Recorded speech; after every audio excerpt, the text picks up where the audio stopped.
So for today's video, this week's video, we're going to try on Jackie's Flaxseed Elongating Gel and see if it really elongates my wash and go. So I already have videos on my wash and go from before, so we're just going to test this product out and see my results at the end.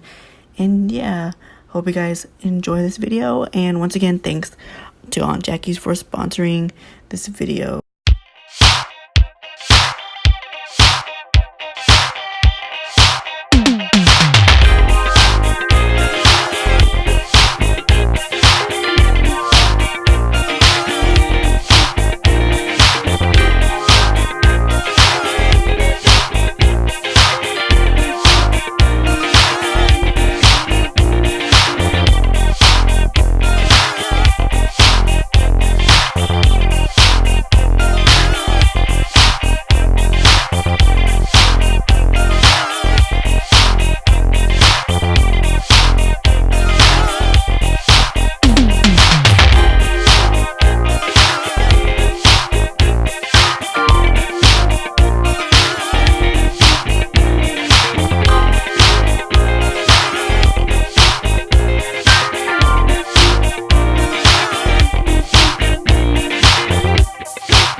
Alright y'all, this is my finished result. Like, it's not all the way dry, my roots are a little bit wet. It's the next day, and I wanted to show you guys before I do anything to it that this is how my hair turned out.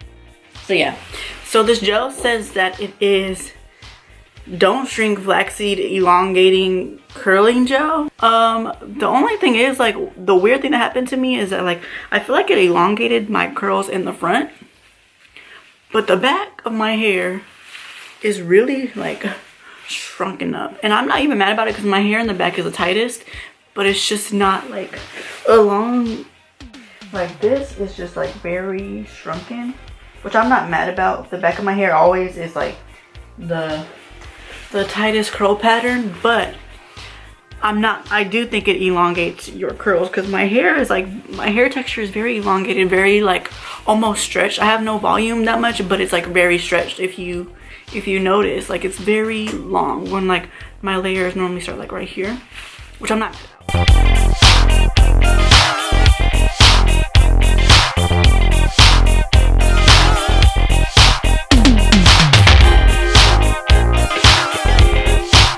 So I didn't blow dry too much because I know throughout the week my hair is going to get a lot, you know, bigger, fuller, and frizzier. So yeah, these are the results from this wash and go combination. I actually really like, I do have like frizz. I just blow dried my hair like everywhere, but like clumping frizz a little bit where like they didn't clump all the way. But I don't mind that. I don't mind that too much. But yeah, y'all, this is the final result. So I hope you guys enjoyed this video, and I'll see you guys in my next one. Bye.